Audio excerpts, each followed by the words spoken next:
For years, Sean Diddy Combs has helped shape the sound and style of hip-hop as a record exec, as the founder of Bad Boy Records, as an artist. But lately, a deeply troubling side to Diddy has surfaced. And today on the podcast, what is Diddy accused of and what does it mean for the music industry?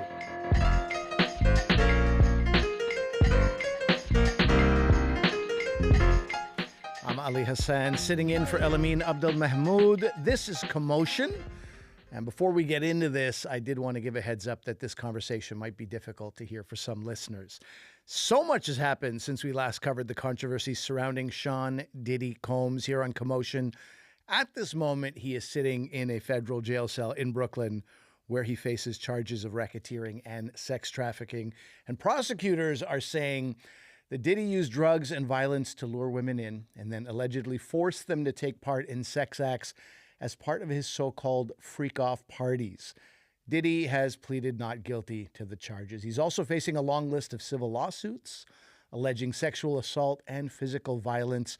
And it is hard to say where this story is going to go, but I am going to say that the reaction online has been like nothing I've ever seen before. The internet is really interneting on this one. Theories are rampant. Lots of clips are being dug up from old Diddy interviews. And there's this growing notion that this scandal could have huge implications for other massive music insiders and the industry as a whole. So we're going to talk about all of this. Kathleen, Newman-Bremang, and David Dennis Jr. have been following this story. They are with me right now. Kathleen, David, welcome back to Commotion. Hi. Thanks for having me. Thanks for having us. Good to have you both here. Normally, I would say something to the effect of have had the pleasure of following this story. I don't think we apply that here necessarily. But Kathleen, let me start with you. Tell me what your reaction is to right now where we are with this case. Yeah, I mean, first and foremost, I think of Cassie Ventura. I think of Don Richard, of Liza Gardner, Rodney Jones, Talia Graves, and all of the other survivors and victims of Diddy's alleged abuse who have come forward. I hope, that they are just being covered in love and support, as I can imagine this is all very triggering and re-traumatizing for them. And I think it's a good thing, that Diddy is sitting in jail right now. I think that he might finally potentially face consequences for the actions he's being accused of. But watching this all unfold, I have felt relief to see people seeming to actually believe the accusers for the most part and not trying to defend him just because he's rich and powerful and made some songs we all liked during our formative years. That said, I'm also watching the internet, as you mentioned, devolve into conspiracy theories and a lot of misinformation floating around, which is just wild and unsettling. And I don't think any of that serves the survivors who, again, I think should be centered in all of this. Right on. David, what about your feelings as you watch this unfold? Yeah, I mean, very similarly. I mean, this is you kind of go back and think about all of the things that like you did in support of Diddy and you feel yucky about it. And you think about like all of the people who were living in terror, like allegedly living in terror during this time. Like every time that we, said a Diddy phrase or bigged him up or shared his thing, there was somebody who was sitting back thinking about all of the terrible things that happened while in his presence, right? And that is just sort of like the nefariousness of something like that, where you are, you cover your tracks, you go around, you name yourself love, and you do things for the, the idea of love and positivity, and you do your dances, do all that stuff, while there are so many people who have to deal with some of the worst terrors they've ever experienced in their lives. And so my heart goes out to them. And you feel bad because you just were part of this thing. Even if you didn't know it, you were part of this terrible thing. Yeah, a big part of this scandal revolves around Diddy's so-called white parties. Kathleen, let me ask you, how big of a deal were those events and how do they factor into the charges that Diddy is currently facing? They were a really big deal. You heard about them in the tabloids and entertainment media. This was like the biggest invite to get if you were in Hollywood in the 2000s. They were parties that Diddy threw. Celebrities would show up. Their dress code was all white, hence the name. They were attended by A-listers, Leonardo DiCaprio, Sarah Jessica Parker, Ashton Kutcher, Jay-Z, Beyonce. But I do think it is important to differentiate these parties from the so-called freak-offs that you mentioned off the top that were referenced in the indictment. I think these white parties are a way for him to hide in plain sight, to like my opinion. But the prosecution described the freak offs, not the white parties, the freak offs as um and I also just want to say that I don't love that name because freak offs make it sound like it was like a fun, kinky, consensual party as Mm, opposed to what's described in this indictment, which is frankly gang rape. And these events, as the prosecution is asserting, were instances where Diddy would abuse women, would use threats of violence to force them into participating in drug fueled orgies with male prostitutes. Some of his accusers were not just women, but this is how these freak offs are described. And they were elaborate and produced, quote, sex performances that were organized, and they would recruit sex workers and distribute drugs to coerce them into staying, quote, obedient. And they would last for days. And then prosecutors also alleged that Diddy taped those freak offs and would use that footage to pressure his victims into silence and to blackmail them. right. He'll expose the taped stuff if they ever said anything. Exactly. David, the number of artists and celebrities that are implicated in this is huge, and they're implicated because they attended a Diddy white party. Kathleen just mentioned, Leonardo DiCaprio, Jay-Z. We're also seeing names like Mary J. Blige, Salman Rushdie. You think you know a guy. There's also been a huge wave of online conspiracy theories that Kathleen just mentioned about who knew what and who might have also been involved. What do you make of that aspect of the story? Yeah, this is a very slippery slope, but a very dangerous thing that we're doing on the internet. Like, there's this idea that like Diddy was like sending like Eventbrites to people to like commit these crimes and be a part of these things. Everybody who was there was part of it. But that is how you like create an empire that's based on like your image being one way and doing something in the dark. And you associate yourself with all of these A-listers and all these people. Oh, you can't possibly be doing anything wrong. Leonardo DiCaprio's there. Like, you couldn't do anything in front of him, right? And so there's a thing that we need to distinguish here. I'm sure that Diddy threw parties that were just fun parties. Like, I'm sure Diddy just threw these like parties that everybody had a good time. And then Diddy probably also did all of the things that he was accused of. And there's like a world, like the internet is doing this thing where we are seeing somebody in his presence and saying, oh, they must have been in on it. They must have been a part of it. But in order to get away with this sort of stuff, for as long as you do, you have to be calculated. You have to be careful. You have to be somebody who knows how to manipulate different situations. Like, I think part of this also is that we're comparing it to like an R. Kelly situation where his was, very out in the open. It was a well understood thing that a lot of people knew that people just didn't speak about, where he was doing things in public. He was, publicly married to Aaliyah and all of this stuff. Whereas you look at somebody like Diddy, like there are a lot of people who are genuinely taken aback and surprised by what is going on here because of the fact that he seemed to be a little bit more careful. And the white party was part of the infrastructure that allowed him to continue to like create this facade of innocence while doing a terrible thing.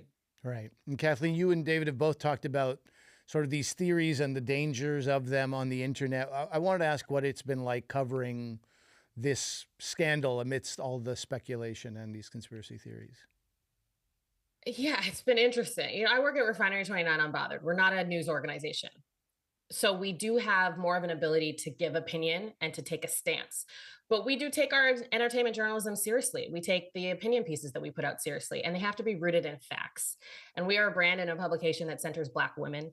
So we are, again, thinking of the survivors and the alleged victims first. And I don't think the conspiracy theories serve them. It's a fine line. We don't want this to be a secret anymore. We want to speak about it openly and give people the platform to do that. But we have actual accusers here and an actual villain. We don't need to be making stuff up and speculating. One of the conspiracies that has been floating around is about Diddy's ex, Kim Porter. She passed in 2018. There's been a lot of questions surrounding her death, but I don't think it does her or her family any good to be making up memoirs she didn't write or speculate without facts. Things are going to come out in this case. And I think the responsible thing to do as we're covering it, or even if you're just someone consuming this information, is to think of the system as a whole that allowed this to happen and to focus on the facts and the survivors and let them lead, let their stories lead. I don't know if it does them any good to be analyzing every photo Diddy ever took with every celebrity and villainizing them as well. Some of them could have also been victims and some of them may be involved. We just don't know yet. Right. And everyone is just doing a little too much. I think it's been a perfect storm of misinformation and conspiracies and like the comment section of the Shade Room coming together to create mayhem, really. Right. So, David, on that note, you know, leaving the sort of general public on the internet aside, what do you think about hip hop media, radio, podcasters? What do you think about their coverage of the scandal? Yeah, nothing sort of exposes the problems and the misogynoir in hip hop journalism like a case like this, right? Mm. Like we saw this with Megan Thee Stallion when Tory Lanez shot her, and they were running like Tory Lanez and the baby and all the stuff would like come out would say Megan Thee Stallion did this, and Double XL and all these other publications would report it as fact. Like this is exactly what happened. We saw it a few weeks ago. Or a few days ago, Double XL reported Cassie, you know, had an affair with Diddy, you know, outside of Diddy's marriage, because that is something that Diddy, his lawyers accused her of. Which, by the way, that has nothing to do with what's going on with Diddy in the first place. That's not journalistic or you know germane to the conversation. And also, it's based on hearsay, not done with any reporting. And what we're doing is we're continue to create cover for Diddy and for these men in these situations, and it is totally unnecessary. And part of the reason that this is a problem is that a lot of the people who are outside of those journalistic publications, like the hip hop bloggers and all these folks, the Joe Buddens of the world, the academics of the world, these people also have their own cases that they have to worry about and have to deal with. So you're going to see a lot of silence and a lot of victim blaming and a lot of things that are you know examples of how we ended up in this situation in the first place, because we are defending the people who are doing things that are indefensible, and that is a long time journalistic issue within hip hop media, and it saddens me that this is something that we're still talking about in 2024. Kathleen, we've got a couple of minutes left, but I want to revisit something that you brought up with respect to R. Kelly. A lot of critics are asking how Diddy's charges should be understood alongside the R. Kelly sex scandal and the larger Me Too movement. How do you see that? Well, David just said a lot of it in that this is a system and there are a lot of people complicit and there are a lot of people that have allowed this to happen. And I think when news of Cassie's lawsuit first broke in November, we talked a lot about whether this would signal the reckoning in the music industry that people had been waiting for. You know, the Me Too movement hadn't really impacted that aspect of the entertainment industry yet. And so far, it hasn't sparked an overhaul of the power structure of the music industry. And we're seeing these blogs and the hip hop media just contribute to it. So I would hope that this is going to signal a shift. But, you know, after R. Kelly, the hope was that alleged abusers would be held accountable, especially when the victims are Black, because we know that doesn't happen often. And while I do think public opinion seems to be on the side of the accusers here, I don't know if, you know, the Weinstein case or R. Kelly's or Cosby's has given me the hope that this will bring down the system of abuse running rampant in the music industry. I hope it does. But as this case shows, you know, that abuse runs deep and wide, and many people are complicit here. David, last question to you. There is a moral dilemma here. You know, when we talk about separating the art from the artist, Diddy had a hand in the biggest rap and R&B songs of that era. Do you keep playing Biggie, Total, Mary J. Blige songs? Is that too much to ask of anyone to make that separation? I mean, I don't know. This is a tough, like, I know I don't want to hear Diddy voice in my ear. I don't want to hear him saying, take that. I don't want to hear him rapping. I don't want to hear that. But like the tentacles of his music and the publishing go so deep, right? Especially like when you think about somebody like Biggie, think about Total, people who may have, you know, not known anything about what was going on, or who may have been victims themselves. We think about listening to Danny Kane and things like that. And also, like, part of the R. Kelly thing was the publishing and the money that goes to him. Diddy had publishing and music that he had nothing to do with, right? So there's all kinds of like dilemmas with that. I think it'll sort of play itself out over time, and we will like figure out where to go with it. But I mean, you don't want to punish artists who are just trying to make art because Diddy was in the room. But at the same time, right now, for me, hearing anything related to him, it like gives me like beyond the ick. Like I don't want to listen to it. But I think we will sort of like there's going to be a lot more gray here than necessarily with an R. Kelly or somebody like that, or watching the Cosby Show. And I think it may be case by case. Some days I want to hear it, and some days it'll be like, this just maybe a little too much. And I think we'll all sort of like find our way, especially as more details of the case sort of come out. Sure. On a personal note, I have a Sean John suit which the good news is it doesn't fit anymore. Gained a lot of weight since I bought that, so I don't have to make those decisions. But yeah, it is going to be very tricky. We'll leave it there. Thank you both for joining me today. Thank you. Thank you. Kathleen Newman-Bremang is Deputy Director of Refinery 29 Unbothered, and David Dennis Jr. is a veteran music journalist and culture critic based in Atlanta, Georgia. For the latest on the allegations against Diddy and his upcoming trial, head to cbcnews.ca.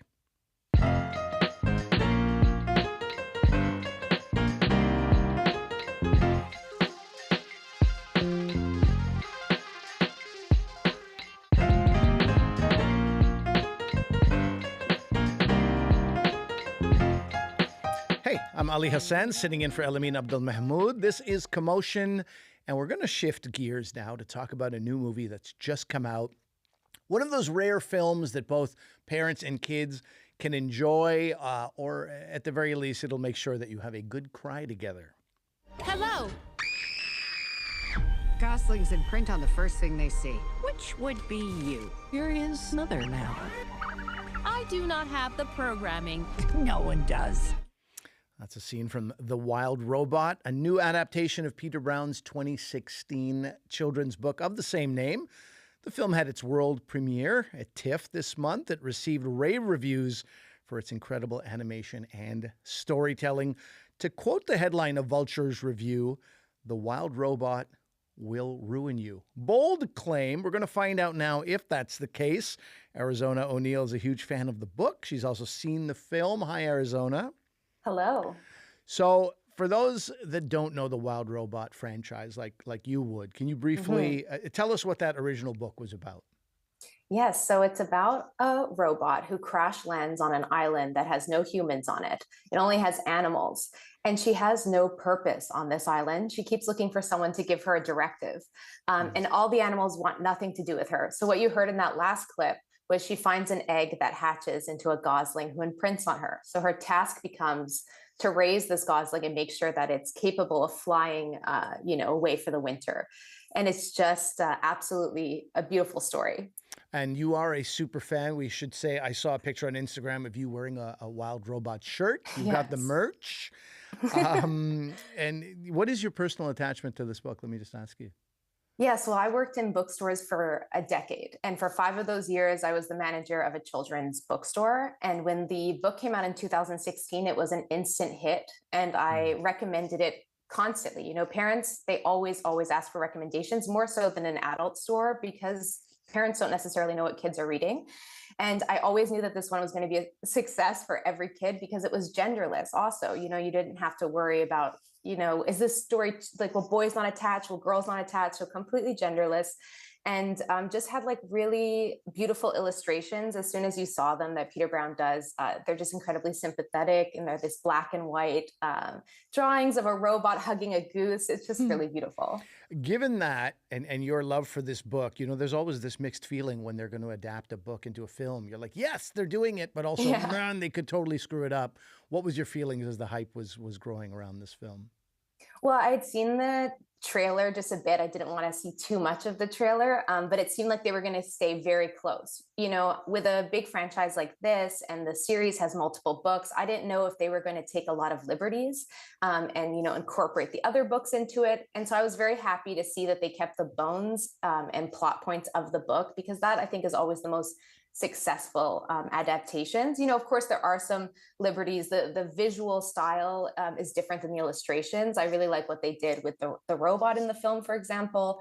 She looks more friendly maybe than in the book. So you connect very deeply with her. So would you say you were satisfied with the adaptation and what they did? Yeah, more than yes. Okay. But beyond satisfied. I as a fan of the children's book as well, I now think I like the movie even more. I haven't seen the movie Arizona like you have, but I did watch a 3-minute trailer, which made me feel like maybe I have seen the movie. It's one of those trailers that it really crams in all those plot developments. Do you feel like the trailer gave too much away? Oh, I absolutely hate when trailers give too much away. And nowadays it's just more and more and more they give in those trailers. Yes, I was afraid that they would give too much away, but because it is an animated children's film, at the end of the day, the plot points are pretty predictable, not in a bad way, but you kind of know that, the robot will find this chick and will raise it and probably will develop feelings, starts off being like cold and then, learns how to love. And we see in the trailer that there's, a conflict with other robots, but that doesn't come until later on. And I was afraid that it was going to be very action packed because the book is not very action. And so it's done very tactfully. And I just didn't, what is not in the trailer is the emotional toll of the film. And that, I think, is what everyone's going to walk away from this talking about, is just how deeply emotional of a film it is. Yeah, DreamWorks is, they've got, I think I even cried at like Kung Fu Panda 2. It's DreamWorks, they're wizards, and there's almost like, oh, you did it again. You also alluded to the visual look of this film. Tell me a little bit about that. How's that different from what you've seen? Yes, well, I think after Spider-Man Into the Spider-Verse came out a few years back, there was this feeling of what's next, because it kind of just broke ground of bringing a new animation style to the forefront, and it not being just this kind of picture 3D smooth animation. And there was a lot of people imitating the Spider-Verse film. So I was hoping, what's next? So when I saw that Chris Sanders was going to direct it, I was very excited because he has done some of my favorite animated films. He directed How to Train Your Dragon and Lilo and Stitch, both very emotional films also, but this one takes the cake. And so I would describe the animation style as painterly. It's absolutely gorgeous. You're in the forest the full time, and you have this robot that is kind of clashing with the, nature around it, and having these smooth edges that kind of wash over everything. At first, you're taken aback because you've never seen anything like it, but then you're immersed within like seconds. It's gorgeous. With this last minute and a half that we have left, I want to play something for you. It's one of the stars of The Wild Robot, Lupita Nyong'o, and she is speaking about this film at TIFF from a few weeks back. Really, it is the animators that are the performers here, right? Yeah. We are lending ourselves to their work.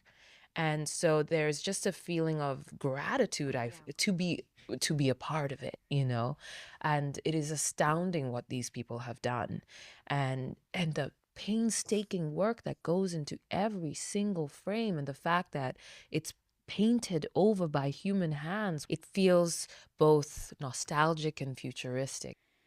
Arizona, you are an illustrator yourself, and it's not often that you hear major stars give so much praise to animators, and it comes at a time when Hollywood animators are locked into some pretty tense contract negotiations with studios.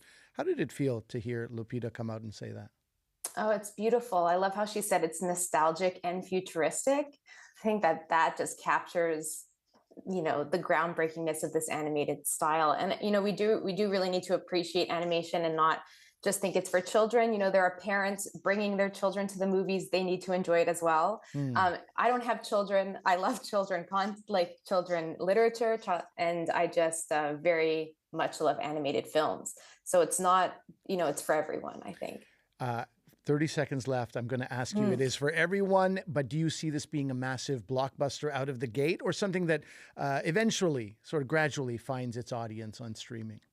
Oh, no, I think it's going to be right out of the gate after the TIFF reception. I think we all know that they're going for that Oscar, and I think that it probably will win it. So I think we're all going to go see it this week. And I think, I don't know if it's going to have as big of a at-home feel as Encanto did. It doesn't have like a really, catchy song, but I think it's going to go down in history as one of the best animated films of all time. Thanks so much, Arizona. Nice chatting with you. Nice chatting with you. Arizona O'Neill is an illustrator based in Montreal. She is currently working on her graphic memoir, A Heart-Shaped Box. It's expected out next year. And The Wild Robot, future Oscar-winning Wild Robot, according to Arizona O'Neill, opens in theaters today.